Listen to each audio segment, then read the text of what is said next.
শিবলিঙ্গ বলতে আমরা কি বুঝি? শিবলিঙ্গ মানে কি শুধুই শিবের পুজো, নাকি শিবের সাথেও অন্য নানান দেবদেবীর অবস্থান এই শিবলিঙ্গে?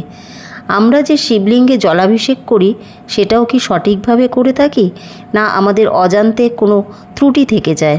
প্রথমেই বলা ভালো, তিনটি পীঠের সঙ্গমে এই লিঙ্গ, সৃষ্টি, স্থিতি, বিনাশ। সৃষ্টি হলো ব্রহ্ম বা ব্রহ্মা, যার স্থান একেবারে নিচে, যাকে বলা হয় ব্রহ্মপীঠ। স্থিতি অর্থাৎ বিষ্ণু, যার স্থান মধ্যভাগে, যাকে বলা হয় বিষ্ণুপীঠ। বিনাশ বা প্রলয় অর্থাৎ শিব, যার স্থান উপরে, সেটি হলো শিবপীঠ। উপরের পীঠটি যদি শিবের স্বরূপ হয়, তাহলে যার উপরে শিবের অবস্থান সেই স্থানটি দেবী পার্বতীর হাত বা শক্তিস্থান। শক্তিস্থানটির যে স্থান থেকে জল পড়ে সেখানে যে লম্বাকার বিভাজিকা আছে সেটি হলো অশোক সুন্দরী স্থান। অশোক সুন্দরী দেবী পার্বতীর কল্পতরুর কাছ থেকে প্রাপ্ত কন্যা।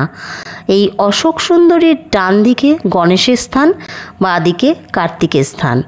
অর্থাৎ গণেশ যেহেতু সবার আগে পূজিত হন, তাই শিবলিঙ্গকে যে কোনো প্রকারেই অভিষেক করা হোক না কেন, সর্বপ্রথম গণেশকে অভিষেক বা জল দেওয়া প্রয়োজন। তারপর যথাক্রমে কার্তিকের অভিষেক করতে হয়। তারপর দেবী পার্বতীর হাতের বৃত্তাকার স্থানকে অভিষেক করিয়ে তারপরে অশোক সুন্দরীকে অভিষেক করানোর পর সর্বশেষে শিবস্বরূপ লিঙ্গের অভিষেক করালে তবেই শিবলিঙ্গের জলাভিষেক বা যে কোনো প্রকার অভিষেকের পদ্ধতি সম্পূর্ণ হয়।